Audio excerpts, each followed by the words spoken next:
20년 3월 29일 종료주일이고 또 코로나가 한창 여전히 기승을 부리는 어려움 가운데 맞이하는 주일 아침입니다. 오늘은 마가복음의 말씀으로 계속해서 여러분에게 하나님의 진리를 증거하고자 합니다. 우리가 믿는 하나님은 영이시기 때문에 눈에 보이지 않죠. 그러다 보니까 이 영적인 현실, 영적인 믿음의 대상을 우리가 말하고 이해하고 생각하는 데 있어서 눈에 보이지 않는 것이기 때문에 사람이 이해하기 쉽고 눈으로 볼 수 있는 상징적인 물건이나 행위나 예식을 통해서 눈에 보이지 않는 영적인 실체를 표현하고 설명하고 말해야 될 필요가 있을 때가 있습니다. 그렇기 때문에 우리가 이제 하나님의 형상을 우상처럼 만들지는 않지만 적어도 예식이라는 상징 행위를 통해서 우리의 믿는 바를 표현하는 겁니다. 그렇기 때문에 모든 종교에는 예식이 있죠. 기독교 신앙에도 예식이라는 것은 빠질 수가 없습니다. 예배도 하나의 예식이고 결혼식도 예식이고 장례식도 성찬식도 세례식, 안수식 이 모든 것들이 상징적인 의미를 가지고 있는 종교 예식입니다.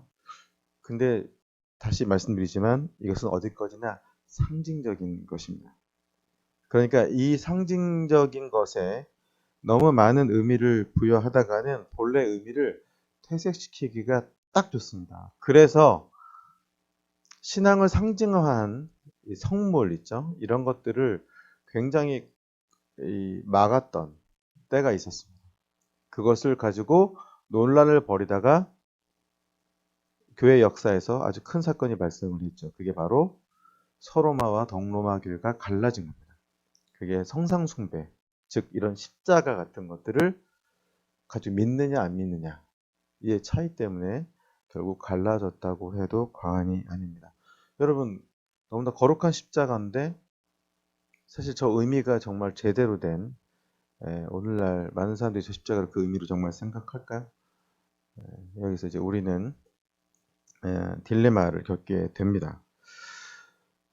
사실은 오늘 본문도 그 위험 중에 한 가지를 말하고 있는 것입니다. 오늘 본문 1절에 보면 바리새인들이 예수님의 제자들 중에 몇이 식사하기 전에 원래 전통적인 규례대로 손을 씻지 않는 것을 보고 그것을 죄라고 비판하는 장면이 나옵니다.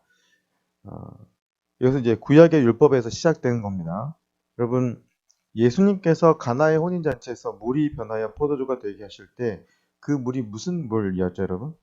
식사하기 전에 사람들이 정결하게 하려고 손을 씻는 물이었다고 되어 있죠. 그것을 예수님께서 이제 변화시키셨는데 여기서의 의미는 물로 사람을 깨끗하게 하실 수 있는 게 아니라 성령님이 역사하셔야 된다는 것을 상징적으로 보여주신 것입니다. 여러분 구약에 사람의 부정함을 깨끗게 하기 위해 씻는 표현들이 있는데 그 중에 하나가 이제 물로 손을 씻는 겁니다. 물론 지금도 중요하죠. 지금 코로나 바이러스의 가장 확실한 예방책이 뭐죠, 여러분? 물론 이렇게 입 구강 구조를 통한 비말을 통한 전염도 있지만 이제까지의 전염의 경로를 보면 대부분이 손에서 옮겨가는 것들이죠. 근데 손을 그냥 씻는 게 아니라 굉장히 잘 팍팍 씻으면 사실 이제 바이러스에 감염될 확률이 현저하게 주는 것은 사실입니다. 그러니까 위생적으로도 권장할 만한 방법이기는 합니다. 그런데 어쨌든 이것은 상징적인 것이죠. 근데 바리새인들이 상징적인 의미는 잊어버리고 행위 자체를 강조하니까 예수님의 제자들이 마음이 급했는지 손을 씻지 않는 것을 보고 그것을 죄라고 비난을 하고 있는 거죠. 마치 요즘에 코로나 바이러스가 있을 때 손을 씻지 않는 것을 보고 마치 무슨 형법상 죄를 지은 것처럼 지적하는 것과 비슷한 겁니다. 그건 개인의 선택이죠. 그것을 법률로 규정할 수는 없죠. 그리고 손을 씻으면 손 씻는 행위가 죄를 씻어줍니까? 그거 아니잖아요. 그러니까 습관처럼 씻는 거지 손을 씻는 행위가 죄를 면케해 주는 것은 아닙니다. 죄를 씻어주시는 것은 이제 예수님의 은혜밖에 없죠. 여러분 그 셰익스피어의 그 4대 비극 소설 중에 맥베드를 보면 맥베드와 그 부인이 왕을 살해하죠. 그리고 피가 흐르는 칼을 손에 들고 왕의 침실에서 나오면서 뭐라고 독백하냐면 모든 바닷물로 내 손을 씻더라도 이 손을 씻을 수는 없을 것이다. 그런 이제 극적인 장면이 있습니다. 이게 무슨 의미겠어요? 피는 씻을 수 있겠죠. 피는 씻을 수 있어요. 그런데 왕을 죽인 그 죄는 씻을 수 없다. 그 행위는 씻을 수 없다라고 표현하는 겁니다. 마찬가지 의미죠. 물론 물로 씻을 수 있는 것이 아니라 예수님의 보혈로만 우리를 씻을 수 있습니다. 그럼 뭐 중요한 것은 행위 자체가 죄를 씻어주는 것이 아니라 실제로 회개가 따라야 됩니다. 여러분 세례식이 의미하는 게 회개와 구원을 상징하는 거잖아요. 이게 세례의 의미인데 세례식이 진짜 의미 있으려면 진짜로 믿음의 고백이 있어야 됩니다. 그리고 영적인 어떤 실제가 있어서 그 뒷받침을 해 주어야 그때 성령의 역사가 함께 임하면서 엄청나게 은혜로운 시간이 될 수 있습니다. 반대로 정말 믿음 없이 제대로 된 믿음 없이 고백 없이 세례만 받으면 그 세례식이 그 사람의 주의 문제를 해결해 주는 것은 아니게 됩니다. 이건 이제 목회자로서 많은 세례를 거치면서 제가 확실하게 느끼는 겁니다. 이분은 진짜 고백하고 용서받는 시간이다 라고 생각되는 분이 있고 그냥 형식적으로 받는 분도 있습니다. 정말 말지 못해서 받는 분들도 심지어 보기도 했습니다. 마음속으로는 왜 받으세요? 받지 마세요라고 말하고 싶은데 그럴 수는 없어서 제가 지금은 제가 담임 목회를 하고 있으니까 그렇게 말씀드릴 수 있을 것 같아요. 그냥 억지로 받으실 필요는 없죠. 왜냐하면 세례식은 그렇게 드려지면 안 되기 때문입니다. 한동안 한국 교회에도 이 유아 세례가 과연 효험이 있느냐 이런 이제 신학적인 문제를 놓고 좀 오랜 시간 논쟁을 한 적이 있습니다. 여러분 어떻게 생각하십니까? 유아 세례. 여기 신비가 있지만 신비도 유아 세례를 받았거든요. 자, 그럼 여러분 유아 세례는 세례의 능력이 있습니까? 깐난쟁이가 믿음으로 고백하고 은혜로 그 시간을 누릴 수 있는 것일까요? 어떤 교단은 그래서 이것을 인정해 주지 않고 오직 예수님께서 어린이들에게 손을 얹고 축복해 주셨다는 성경 구절을 인용해서 유아를 세례하지 않고 그냥 손을 함께 얹고 축복하는 예식만을 하는 교단도 있습니다. 실제로. 자, 근데 왜 이 유아 세례를 하는 걸까요? 여러분, 이 아이가 어른이 되면 그때는 자기의 믿음으로 신앙을 고백하고 예수를 믿는 사람이 되어달라는 의미에서 함께 그것을 약속하고 지키고자 하는 겁니다. 그런데 전제가 하나 있죠. 유아 세례를 받은 사람은 진짜 나중에 세례교인이 되려면 어떤 걸 거쳐야 되죠? 입교를 거쳐야 됩니다. 입교. 그러니까 결국 입교를 거치지 않으면 진짜 세례교인이 될 수는 없는 겁니다. 그러니까 입교가 함께 플러스로 붙지 않은 유아 세례는 별 의미가 없는 겁니다. 반쪽짜리도 아닌 거죠. 여러분, 안수도 사람이 손을 다른 사람의 머리에 얹는 것에 성령의 역사가 따라주지 않으면 그냥 남의 기름진 머리에 손을 얹는 것으로 끝나버릴 때가 많습니다. 요즘은 좀 덜한데요. 예전에 제가 그 사역하던 교회에서는 교인들이 남자 교인들이 뭘 그렇게 머리 바르는지 아주 그냥 스프레이 한 통 다 뿌리는지 그냥 세례식을 하는데 머리가 딱딱한 그런 교인들도 있었습니다. 겉으로 볼 때 안 그런데 근데 모르겠습니다. 그 얹으시는 분도 그렇게 기분이 좋을 것 같지 않아요. 그 머리는 본인 딴에는 세례식 날 좀 깔끔하게 하고 오셔서 뭔가 이렇게 보는 사람들도 많으니까 아마 의식하셔서 그런 건지 모르겠지만 사실 예쁘게 잘 장식을 하고 꾸미고 오는 것이 의미가 있는 예식은 아니죠.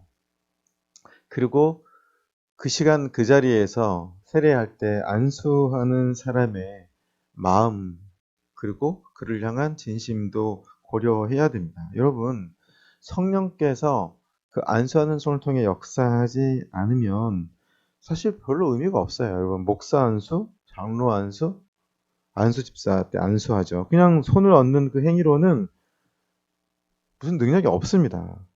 정말로 성령께서 기뻐해 주시고 능력을 주시고 은사를 주셔야 됩니다.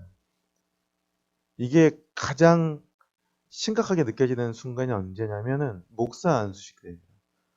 목사 안수식에 진짜로 나를 사랑해 주시고 나의 목회와 하나님으로부터 받은 어떤 권세를 위임하는 마음으로 진심으로 기도해 주는 분들이 있습니다. 진짜로. 그런데 그렇지 않고 그냥 형식적으로 하는 목사님들도 있습니다. 분명히 그 안에.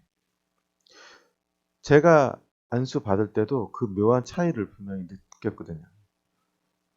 여러분, 우리가 상징적인 행위를 부인하는 것은 아니지만 거기에 영적인 실체와 그리고 진심과 그리고 믿음이 함께 따라 주어야 됩니다. 그래야 그게 의미가 있어지는 거지. 그렇지 않으면 별반 의미가 없는 겁니다. 요식행위죠. 예식행위 중에서도 그냥 요식에 가깝습니다.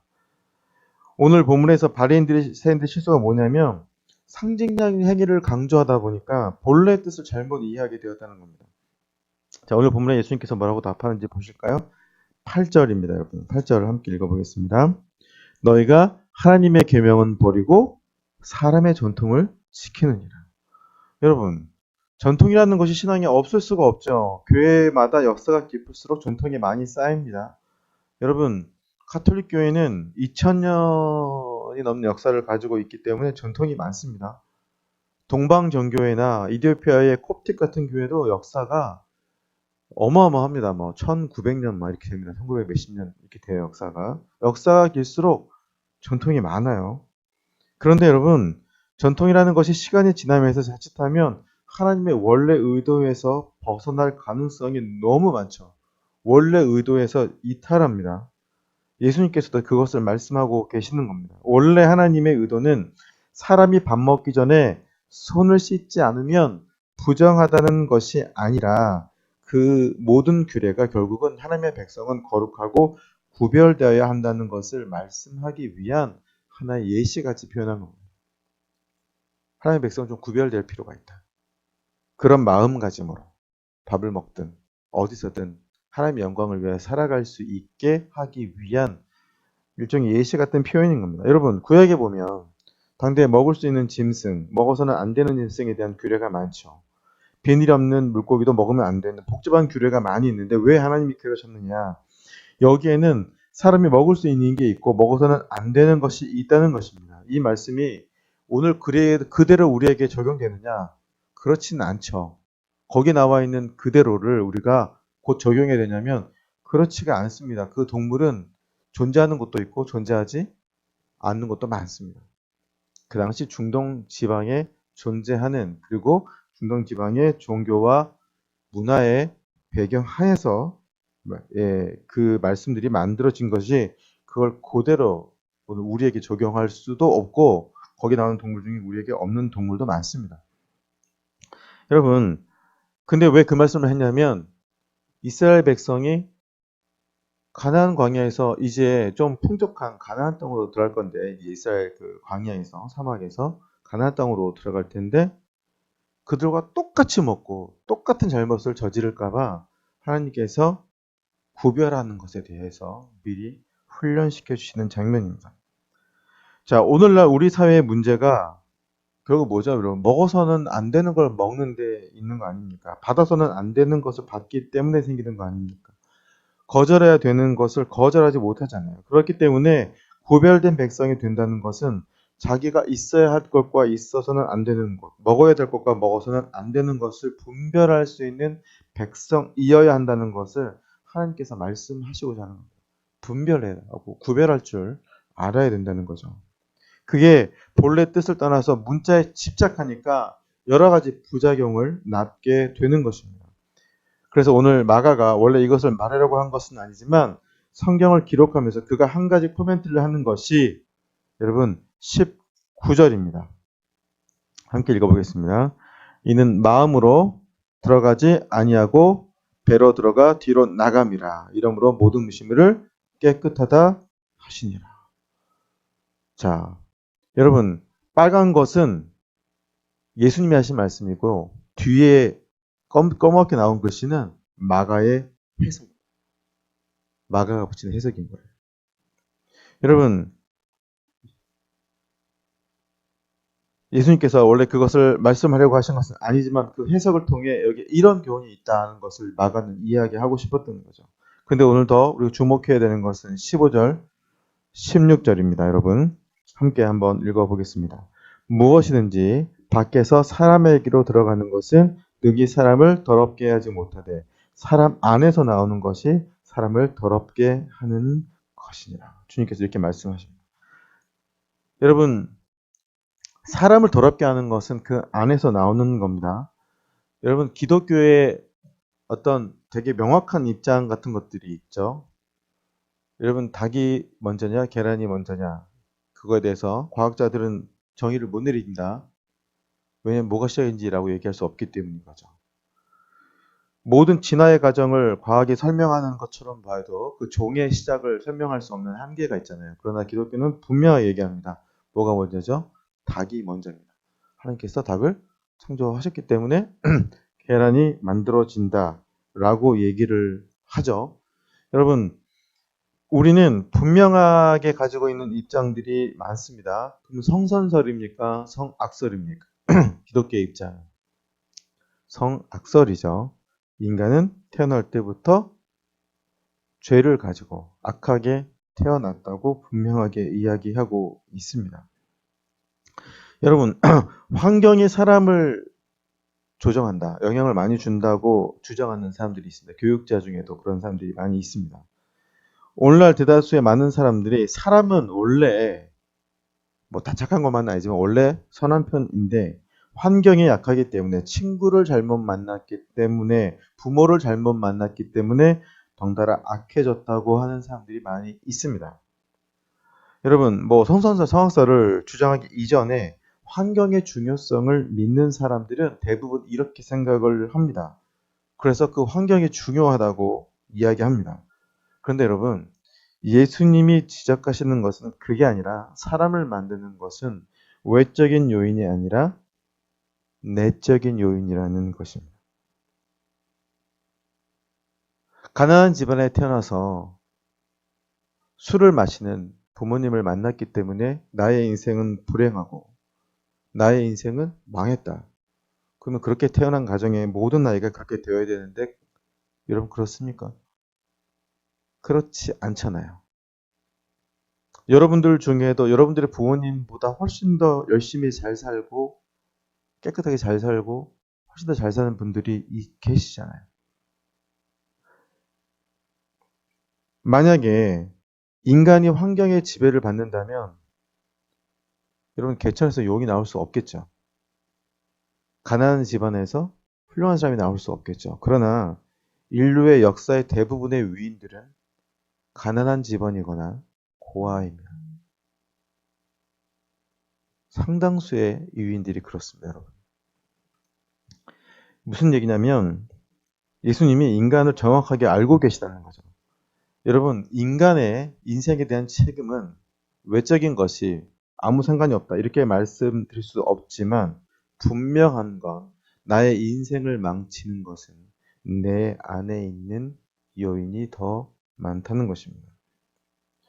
여러분, 아무 죄도 저지를 수 없는 무인도의 한 사람이 철저하게 외부와 차단된 삶을 산다고 생각해 보세요. 그러면 여러분, 그 사람이 성자처럼 살아갈 것 같습니까? 아무 죄를 저지를 이유가 없으니까 거룩하고 깨끗하게 살아갈 것 같습니까? 여러분, 그렇지 않아요. 그렇지 않습니다. 혼자 앉아 있어도 수없이 엉뚱하고 잘못되고, 그리고 죄가 깃든 생각들을 하고 있습니다. 제 어린 시절을 막 기억을 더듬고 올라와서 이렇게 파편처럼 하나 꺼내서 기억나는 것들이 있습니다.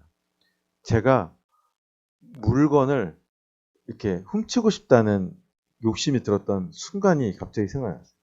그게 뭐였냐면 아주 어린 시절에 몇 살인지도 기억 안 나는데 동네 문방구에 주인분이 안 계셨어요. 들어갔는데. 근데 뭔지 모르겠어요. 지우개가 갖고 싶었는지 뭘 갖고 싶었는지 모르겠지만 제가 가진 돈보다 더 많은 걸 갖고 싶었던 뭔가의 그런 기억들이 떠오릅니다. 여러분들은 그런 기억들이 없는지 모르겠습니다만 여러분 우리는 물론 이제 문명권 안에 살고 있기 때문에 사람들과 어울려 사는 사람이 가질 수 있는 모든 종류의 죄악이 이제 생각이 나죠. 그런데 여러분 무인도에 가서 살아도 비슷합니다. 그 안에서도 많은 어려움과 갈등이 존재하고 많은 오염된 생각들이 존재합니다. 그리고 그걸 가지고 만든 영화들이 많아요. 무인도에 몇 사람이 이렇게 들어가서 어쩔 수 없이 무인도에 갇혀 생활하는데 그 안에서도 살인이 일어나고 질투가 생기고 남보다 욕심이 생겨서 다른 사람을 배제하려고. 여러분 그런 영화도 많습니다. 여러분 혹시 백치의 아다다라는 소설 혹시 기억나십니까? 저도 읽은 지 하도 오래됐는데 옛날에는 드라마로도 만들어졌던 기억이 납니다. 영화로도 만들어졌었고. 그게 뭐냐면 그 소설의 백치라고 하죠. 이제 천치가 아니라 백치. 좀 여러분 다른 거 아시죠? 그게 조금 머리가 부족한 사람, 아예 이제 인식을 못한 사람은 이제 천치라고 했어요. 저희 이제 옛날 사람들이 기본적으로 정신에 문제가 있는 사람들을 구분할 때 어느 정도 말을 이렇게 하고 하는 사람은 백치라고 부르고 아예 부모님도 몰라보고 막 이렇게 미친 듯이 다니면 천치라고 부르고 이렇게 이제 구분했던 단어인데 백치 아다다가 어떻게 시집을 갔어요. 근데 원래 그냥 가난한 집에 시집을 갔거든요. 근데 어떻게 남편이 돈을 벌면서 세상의 쾌락을 알게 되고 돈을 벌면서 그 가정이 점점 이제 불행해집니다.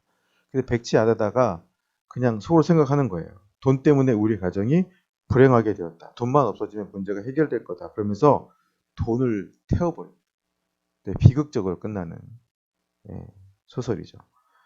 여러분, 돈을 아무리 불태워도 그 마음의 욕심을 불태울 수는 없죠. 여러분, 돈이 있으므로 이전에는 이룰 수 없었던 욕심을 돈이 생겼기 때문에 욕심대로 행할 수 있는 능력이 생기다 뿐이지 돈이 사람을 타락하게 만드는 게 아닙니다. 돈이 나쁜 게 아니라 그 돈을 쓰는 사람의 속에서 욕심이 나오고 도둑질하는 마음, 시기심, 쾌락 이런 것들이 욕심들이 생겨나는 겁니다. 여러분 우리 아이들을 이제 어느 날 아이가 이제 커가지고 학교 다니다가 어느 날 갑자기 애가 무심코 안 쓰던 욕을 하는데 깜짝 놀라요. 우리나라 부모님들이 제일 많이 속는 것 중에 하나가 내 자녀가 욕을 얼마나 잘하는지 모른다. 있어요, 여러분. 통계가 있습니다. 참고로 여러분의 자녀도 욕 아주 잘합니다. 내 아이들 욕 안 해요? 무슨 말씀이세요? 대한민국 청소년 중에 98%가 매일 욕을 하는데 내 아이는 아니라고요? 네, 아닙니다. 남자아이들은 어디서 욕을 배우는 줄 아세요? PC방 가면 욕을 아주 찰지게 배웁니다. 자, 그러면 그 PC방 하는 게임 속에 그 대상이 우리 아이에게 욕을 가르쳐 줬다고 우리 부모들은 생각을 하죠. 혹은 욕을 많이 쓰는 친구들과 놀지 말라고 이렇게 표현을 합니다. 자, 근데 여러분, 욕은 표현 수단에 불과한 거죠. 근데 왜 우리 아이가 그럼 그 욕을 따라 할까요? 그 아이에게도 뭔가 짜증나는 순간 상대방을 향해 갖고 있는 어떤 분노의 감정을 쏟고 싶은데 배운 적이 없다가 거기서 배운 거예요. 배우니까 쓰고 싶은 거죠.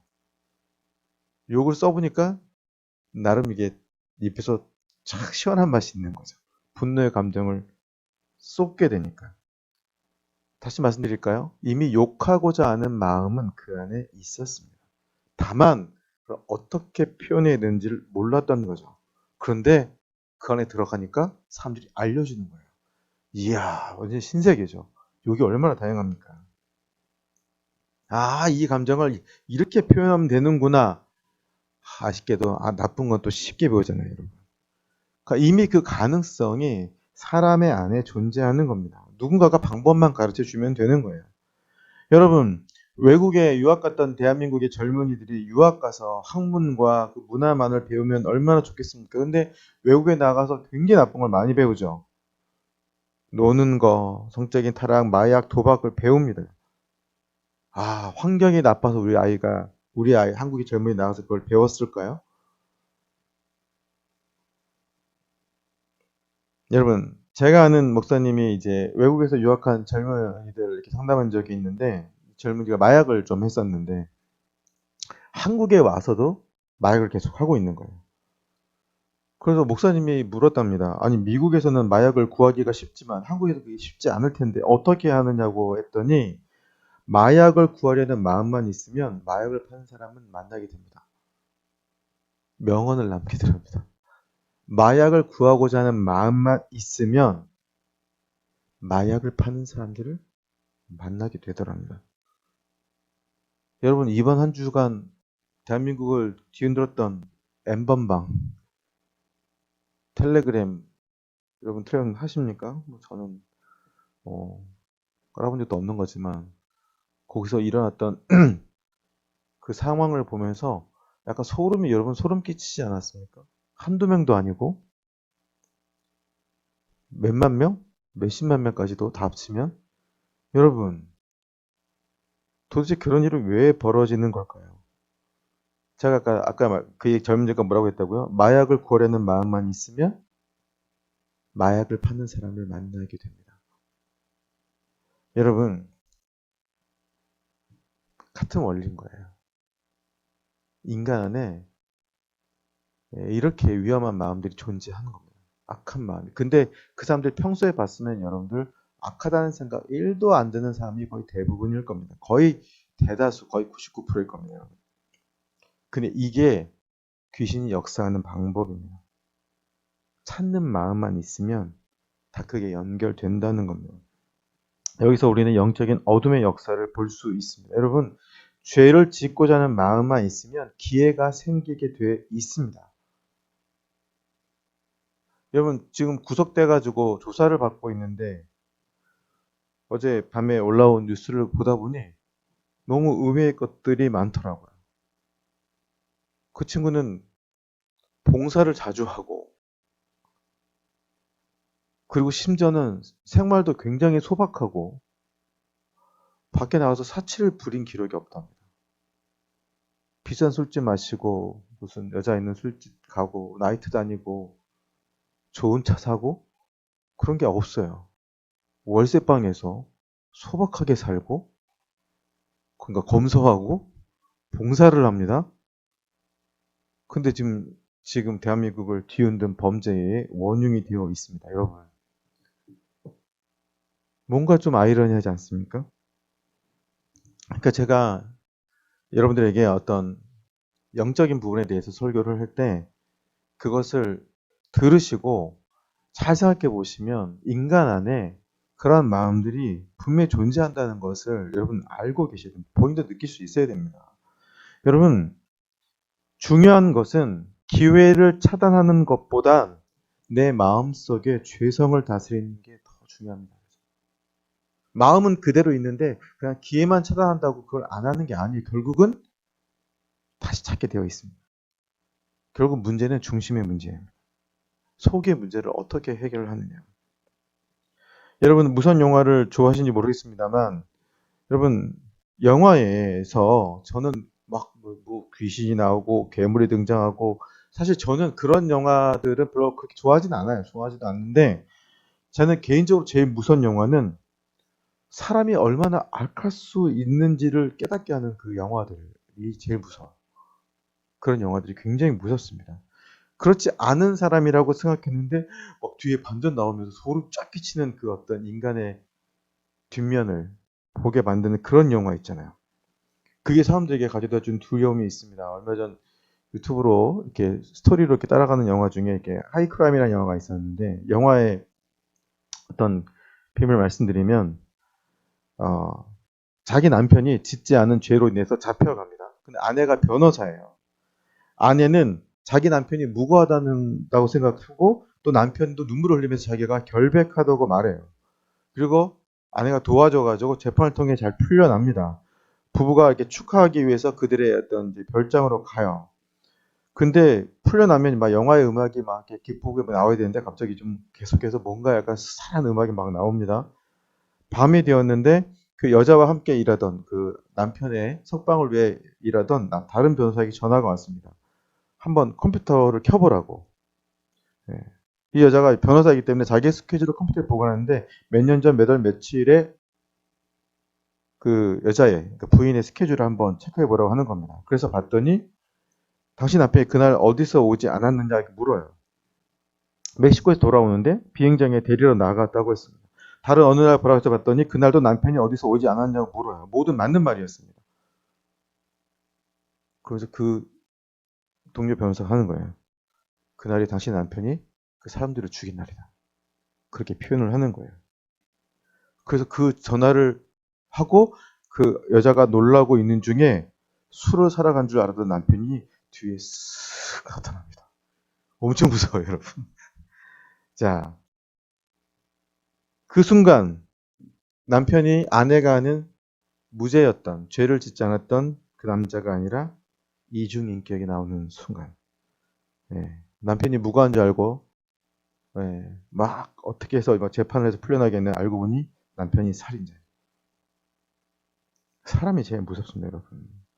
사람이 약할 때가 가장 무서워. 예수님께서 오늘 본문에서 말씀하셨습니다. 여러분 21절입니다. 여러분.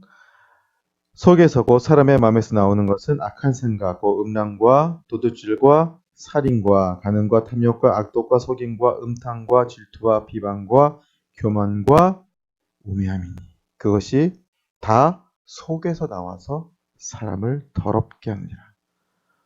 여러분 마귀가 사람을 이렇게 만드는 것이 아닙니다. 여러분 잘 생각해 보세요. 마귀가 사람을 이렇게 만든다는 것이 아니라 사람의 속으로부터 비롯되는 겁니다.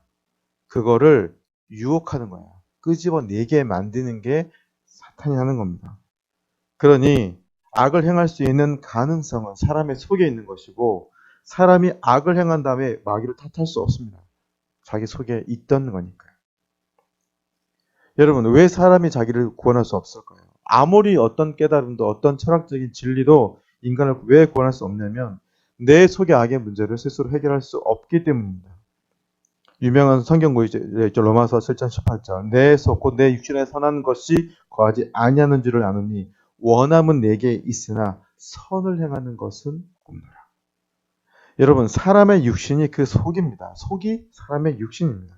그러면 사람의 육신에 선한 것이 없어요.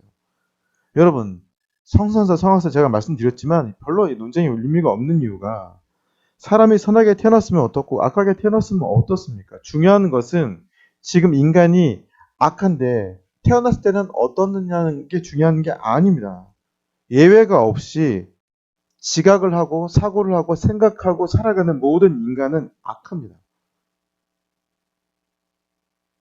어린아이도 악하고 장애인도 악하고 아무 힘도 없을 것 같은 노인도 악합니다.